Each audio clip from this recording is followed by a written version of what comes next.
SMA 1 Yogyakarta itu juga keracunan massal, ratusan yang keracunan. SMA 1 Yogyakarta itu isinya bukan hanya middle class tapi upper class. Mereka tuh kalau cuma ke Jogja, itu satu kelas itu pindahan ke UGM gitu loh. Jadi orang-orang kaya gitu makan MBG, dan waktu itu viral ketika kami menanyakan misalnya apakah ada orang tua yang mau speak up, nggak ada juga gitu ya. Ini membuktikan bahwa ini aneh nih, anaknya keracunan tapi orang tuanya pun tuh nggak berani speak up. Ini kan ada apa di balik semua ini? Ini dengan mata kepala saya sendiri, demi Allah itu ya. Saya itu ketika bulan Ramadan menjelang Lebaran itu menjumpai mobil-mobil SPPG itu di Lotte Mart sedang memborong biskuit, sedang memborong wafer gitu ya. Dan semua itu adalah makanan-makanan ultra proses. Itu tuh bener-bener pasti nggak ada instruksi dari ahli gizi. Luar biasa sakit hati sekali melihat pemandangan seperti itu. Kenapa sakit hati? Karena mereka kampanyenya itu adalah pemenuhan gizi.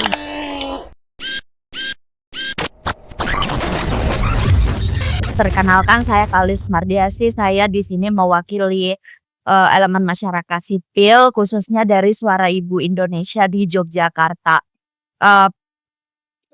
Mungkin teman-teman juga tahu bahwa Suara Ibu Indonesia di Yogyakarta itu pertama kali turun untuk menggebuk panci di bundaran UGM pada saat itu adalah tengah tahun 2025, dan itu diawali dari keprihatinan kami yang sangat amat terhadap situasi di Bandung Barat. Pada saat itu korban keracunan yang hampir mencapai angka 2000 korban, dan itu semua adalah anak-anak SMP dan SMA. Dari tengah tahun 2025 sampai sekarang hampir menuju tengah tahun 2026, yang kami sedihkan dan kami sudah mencapai putus asa sih, udah nggak sedih lagi gitu ya. Kami marah, kami putus asa, dan sepertinya itu tidak ada gunanya karena dari situasi itu tuh sama sekali tidak ada evaluasi, dan kita tidak pernah mendengar mekanisme penanganan, mekanisme pertanggungjawaban di mana ada satu nama pun yang itu dipenjara atau dimintai pertanggungjawaban. Itu tidak ada dari KLB Bandung Barat itu. Waktu itu kejadian di Bandung Barat itu terasa jauh ya, sampai saya ini orang Blora gitu, Jawa Tengah, Klatka. Ponakan saya di SMP 1 Blora pada saat itu menjadi korban keracunan juga. Sudah pernah menjadi korban keracunan. Keponakan saya masuk di rumah sakit di RSUD Blora, di DKT Blora pada saat itu. Dan apa yang terjadi? Yang terjadi adalah saya speak up, saya mengupload konten di Instagram, saya menulis di Facebook, dan yang terjadi adalah ponakan saya di WA sama gurunya. Jadi ditanya, "Kamu keponakannya Kalis Mardiasi ya?" gitu. Jadi bagi saya itu adalah wujud teror karena setelah itu tidak ada maksudnya statement dari sekolah sendiri yang menyatakan keprihatinan atau advokasi dari sekolah kepada dapur atau kepada Pemda, dan bahkan pada saat itu guru-guru atau tendik yang ada di sekolah, kemudian termasuk bupati dan sebagainya itu terlihat hanya ketakutan, dan mereka menyangkal peristiwa itu tuh sebagai bukan keracunan kok, itu hanya diare saja gitu ya. Jadi padahal jelas perut anak-anak yang kesakitan, diare itu ya bagian dari keracunan gitu, karena itu didefinisikan sebagai keracunan karena ada reaksi-reaksi kimiawi yang tidak seharusnya karena makanan basi, karena dan lain-lain ya, bahan baku yang tidak layak dan lain-lain, seperti itu. Dan setelah dari peristiwa Blora itu, sudah semuanya saya rasa di Pletka itu ya, di Karisidenan Pati itu. Pati sudah keracunan, Purwodadi sudah keracunan, Kudus sudah keracunan, Grobogan itu udah keracunan gitu ya. Jadi sebenarnya hampir di tiap daerah tuh yang minggu lalu tuh Klaten gitu. Terus kemudian di Yogyakarta pada saat itu SMA 1 Yogyakarta itu juga keracunan massal, ratusan yang keracunan. Dan SMA 1 Yogyakarta itu isinya bukan hanya middle class tapi upper class. Mereka tuh kalau cuma ke Jogja itu satu kelas itu pindahan ke UGM gitu loh. Jadi orang-orang kaya gitu makan MBG, dan waktu itu viral karena ya jumlahnya ratusan, otomatis viral. Dan setelah itu ketika kami menanyakan misalnya apakah ada orang tua yang mau speak up, itu nggak ada juga gitu ya. Ini membuktikan bahwa ini aneh nih, anaknya keracunan tapi orang tuanya pun tuh nggak berani speak up. Ini kan ada apa di balik semua ini gitu ya. Jadi sebagai ibu yang punya anak, ibu yang punya, keponakan gitu dan bertanya-tanya sebenarnya kenapa kita tidak bisa memantau semua ini? Nggak ada mekanisme pemantauan, nggak ada mekanisme pengawasan yang membuat kita bisa, eee, meminta pertanggungjawaban gitu, yang pertama itu. Dan kalau misal kita belum ngomongin keracunan tuh kalau misalnya anaknya ada komorbid, ada alergi segala macam gitu ya. Ini kan nyawa seorang anak yang sedari pagi tuh misalnya pagi-pagi itu didoakan oleh ibunya agar senantiasa sehat, bisa belajar dengan baik di sekolah. Kenapa malah justru gara-gara, program MBG ini jadi penuh kekhawatiran. Kemudian selain itu juga ada program MBG untuk, ibu hamil, ibu menyusui, dan juga lansia yang ada di desa-desa. Itu pun juga seperti itu gitu. Program-program yang menyasar ibu hamil, ibu menyusui, dan juga lansia yang ada di desa-desa itu, dijalankan dengan tidak ngerembuk dulu dengan program-program yang sudah ada sebelumnya. Karena sebenarnya program untuk ibu hamil, menyusui, atau lansia itu kan udah ada posyandu, program makanan tambahan gitu yang selama ini itu sudah dipantau oleh kader-kader posyandu atau bidan desa, yang itu tuh sudah dilatih oleh Kemenkes sejak sebelum-sebelumnya gitu, sejak tahun-tahun sebelumnya gitu dan mereka itu sudah tahu bagaimana cara, melakukan pemantauan terhadap programnya gitu. Jadi program makanan tambahan itu seiring dengan mereka memberikan vitamin, mereka memberikan vaksinasi, mereka menengok, ibu hamil di desanya, dan itu tuh dilakukan oleh, leader-leader perempuan yang ada di desa itu, yang bekerja dengan hati. Bandingkan dengan ketika mereka memberikan MBG itu, ibu-ibu hamil, ibu-ibu menyusui itu harus datang ke kelurahan misalnya, harus datang ke tempat-tempat di mana makanan itu ditumpuk-tumpuk gitu loh, Nov. Padahal dan itu menyusahkan, pertama itu menyusahkan, bagaimana kalau mereka itu rumahnya tuh pelosok, jauh gitu, bagaimana kalau pada hari itu tuh mereka lagi sakit, dan nggak ada yang bisa mengambilkan jatah itu, untuk mereka gitu ya. Jadi ibu-ibunya sendiri tuh udah effort duluan gitu, karena dibagikan itu mereka harus ngambil, dan ketika ngambil itu kan dapetnya, ya Allah sebulan nang kaya ngono, ngono loh. Padahal untuk makan sekali jatah itu kan biasanya udah tergabung dengan menu makan keluarga, gitu loh. Orang-orang makan itu kan udah tergabung dengan menu makan keluarga. Nah, gara-gara ada misalnya satu hanya untuk ngambil makanan yang menunya berbeda dengan menu makan keluarga, ternyata dapatnya nggak seberapa itu, gitu ya. Jadi, dan kita tuh sebenarnya sebelnya adalah sejak dulu kita itu tahu kenapa peristiwa keracunan itu terus berulang, dan ini tuh bisa dijelaskan dengan logika ibu-ibu gitu. Ibu-ibu itu memasak untuk anaknya nggak pernah keracunan, karena apa? Karena bahan-bahannya segar, mereka masak dengan porsi kecil dan itu disajikan misalnya dihangatkan kembali untuk anak-anaknya, disajikan dengan cinta di meja makan dan ada tradisi. Di meja makan itu ada tradisi misalnya untuk, "Habiskan ya Nak makananmu, makanan ini sudah diproses dari petani sebelum menuju ke meja makanmu, kamu harus bersyukur, kamu harus berdoa," dan sebagainya gitu ya. Jadi ada tradisi di meja makan, sedangkan dapur yang memasak 4.000 sampai 6.000 porsi sehari, setiap hari itu mereka harus berbelanja, bahan baku dalam porsi besar yang gara-gara seperti itu harus mereka masukkan pendingin, ayam-ayamnya itu termasuk juga dimasukkan ke pendingin dan ketika dikeluarkan itu sudah tidak segar, terus saos-saos, bahan bumbu-bumbu yang pabrik-pabrikan termasuk, frozen gitu ya, siomay-siomay frozen itu dikeluarkan gitu, sudah dalam kondisi yang tidak segar karena mereka mengejar, waktu gitu agar tidak terlambat sampai ke sekolah dan itu pun kebanyakan masih tidak selamat, seperti itu.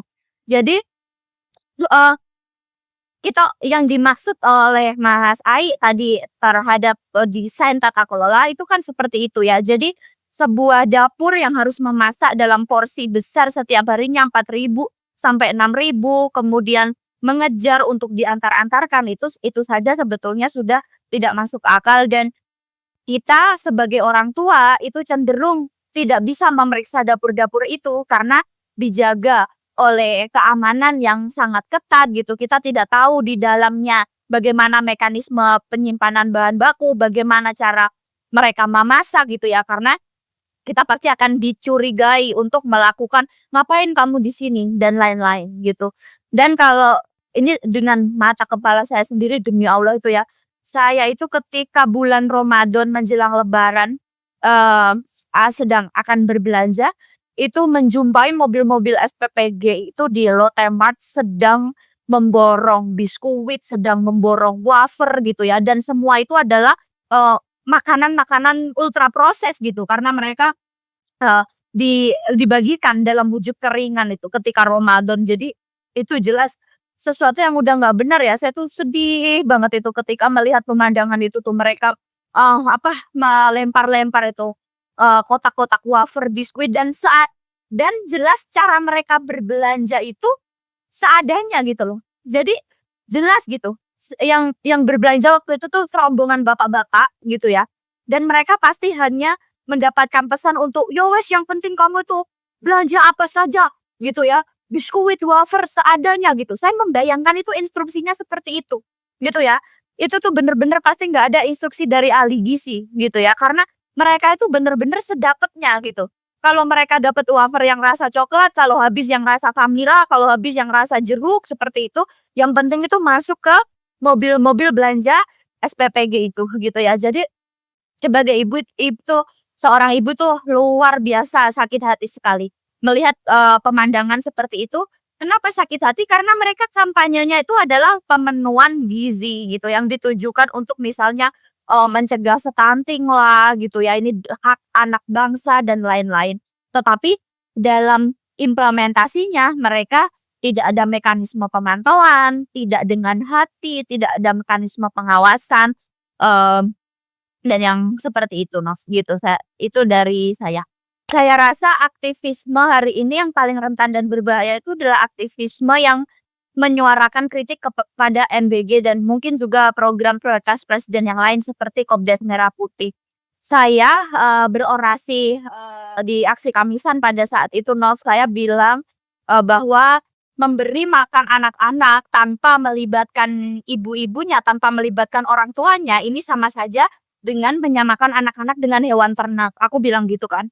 Nah, video itu kemungkinan kemudian itu viral gitu, video itu. Dan apa yang terjadi kepadaku, Naf, setelah itu adalah serangan yang sangat masif, di Twitter, di TikTok, dan juga di platform-platform sosial media yang kumiliki lainnya gitu. Dan sebetulnya sebagai aktivis yang juga aktif di digital tuh saya sangat terbiasa ya dengan serangan-serangan buzzer seperti itu sejak 2 periode pemerintahan sebelumnya.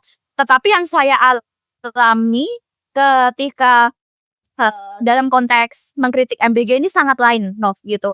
Jadi kalau buzzer-buzzer di pemerintahan sebelumnya tuh biasanya mereka 3 hari paling udah hilang gitu ya, 4 hari paling udah hilang gitu dan saya pikir, "Oh berarti budgetnya udah habis, oh shift jaganya udah habis nih," buzzer-buzzer gitu. Tetapi yang kali ini, itu sangat panjang gitu ya, mereka itu long run gitu. Jadi bener-bener akun saya itu mungkin setelah 3 bulan ini masih ada yang berjaga gitu, misalnya ngata-ngatain saya di TikTok, ngata-ngatain saya di DM Instagram gitu, itu masih ada gitu. Dan, mereka itu, 2 minggu pertama itu sangat intens gitu serangannya gitu, mulai dari, serangan personal gitu, body shaming, terus habis itu, apa namanya, ya di kolom komentar, di DM, kemudian mereka membayar konten-konten kreator yang nge-stitch video gitu ya, misalnya terus ada konten-konten yang sudah di diproduksi misalnya untuk, apa namanya, inilah, Kakmat gitu, inilah jawaban dari argumen sesat aktivis Kalis Mardiasih misalnya kayak gitu ya. Dan itu tuh berhari-hari, ribuan ya konten-konten seperti itu gitu. Terus, lembaga-lembaga yang memberi saya pekerjaan itu juga di DM gitu. Misalnya, "Kok mau sih memberi pekerjaan kepada orang yang seperti ini?" Misalnya kayak gitu ya. Jadi serangannya itu, waktunya lebih panjang gitu dan, ya jelas ya ini budgetnya lebih besar. Bayangkan ya, jadi mungkin budget yang sangat besar itu bukan untuk ngasih makan bergizi ke anak ya, tapi budget yang sangat besar tuh digunakan untuk membiayai buzzer-buzzer yang mengkritik juga gitu. Karena bener-bener, kontennya dan juga aktor-aktornya tuh, sangat masif banget gitu ya. Jadi, eee, itu sih gitu dan apa, dan bisa dipetakan sebetulnya kayak dilihat ini tuh sebenarnya teror itu dari pemilik dapur yang mana. Apakah yang dari polisi, apakah yang dari tentara, apakah yang dari pemilik partai gitu ya. Jadi, eee, itu sangat bisa dipetakan gitu. Oh ya, nanti itu juga kalau misalnya program memberi makan itu kan menurut aku itu program yang sangat sulit gitu loh dan karena sangat sulit itu harus dipikirkan bener-bener gitu. Misalnya dari satu bahan pokok telur gitu ya, Nov, ya. Itu dalam satu keluargamu aja itu pasti sangat berbeda bagaimana cara telur itu dimakan dan disukai oleh anggota keluarga gitu. Misalnya aku suka telur yang didadar. Anakku yang balita suka telur yang diceplok gitu, bapaknya mungkin suka telur yang direbus gitu. Jadi dari satu bahan baku telur aja itu kesukaan anak-anak itu sudah berbeda-beda, apalagi mau memberi makan puluhan juta anak gitu, Nov. Jadi dan itu tidak dipertimbangkan gitu dan sampai sekarang tidak ada cara misalnya mereka itu ketika dikritik kemudian SPPG itu membuat poster konten gitu di akun Instagram mereka, menu-menunya gitu ya, menu untuk 3 hari ke depan gitu. Gambarnya tuh terlihat manis-manis banget gitu ya. Oh ada daging diapain, dibikin bitterbollen atau ada telur dibikin apa gitu, tapi ternyata tetep aja tuh yang manis fotonya doang gitu. Kenyataannya sebetulnya yang nyampe nggak seperti itu gitu ya. Seperti itu sih. Eh, mungkin, kalau tadi, bicara soal anggaran juga kan tadi, ini memang kita sedang ngomongin anggaran pendidikan yang terpotong, tapi sebetulnya kalau ngomongin isu perempuan dan anak gitu ya, itu juga sangat sedih banget gitu kalau ngomongin soal anggaran karena aku juga aktif di isu anti kekerasan berbasis gender gitu yang ngurusin penanganan dan pendampingan korban kekerasan. Kita udah tahu bahwa korban-korban kekerasan, baik itu KDRT maupun kekerasan seksual itu, sudah tidak ditanggung lagi biaya visum mereka di rumah sakit. Karena sebelumnya BPJS dari biaya visum ke korban kekerasan itu dibebankan ke pemerintah daerah. Nah, sekarang transfer ke daerahnya itu sudah tidak ada, tidak punya biaya untuk meng-cover visum korban kekerasan. Terus biasanya ya, Nov, ya, tanpa efisiensi saja, itu anggaran untuk korban kekerasan di sebuah kota atau kabupaten itu tuh udah kecil banget, gitu. Di Pati, di Blora gitu-gitu, kalau kamu cek itu paling 20 sampai 30 juta 1 tahun. 1 tahun segitu. Ya, itu untuk sewa satu rumah aman aja itu nggak cukup, gitu. Sehingga kalau ada kebutuhan psikolog, kebutuhan pendamping hukum, kebutuhan saksi ahli yang biasanya didatangkan dari provinsi gitu untuk bersaksi kepada korban gitu, itu tuh udah nggak cukup gitu, selama ini tuh kita udah urunan. Jadi sebagai rakyat saya udah bayar pajak, tiap kali ada korban kekerasan saya urunan gitu. Ini udah bener-bener jihad fisabilillah sebagai orang Indonesia ini gitu. Apalagi ketika udah efisiensi gitu, ini DAK mau ada jilid 2 gitu efisiensinya gitu dan biasanya ini diambil-ambilkan tuh untuk korban kekerasan tuh dari DAK itu mau di nol nih yang untuk korban kekerasan. Bayangkan ya, ada anak perempuan yang diperkosa sehingga dia tidak bisa melanjutkan pendidikannya, dia sudah habis gitu ya, barangkali dia hamil gitu, anak mengasuh anak, anak rentan ketika hamil, dan apakah itu cukup ketika disubstitusi hanya dengan makanan? Saya tanya gitu ya. Korban kekerasan itu udah resikonya nyawa gitu ya, martabat, trauma seumur hidup gitu ya. Itu dananya diambil dan disubstitusi dengan makanan gitu. Bagi saya ini nggak masuk akal pertaruhannya gitu.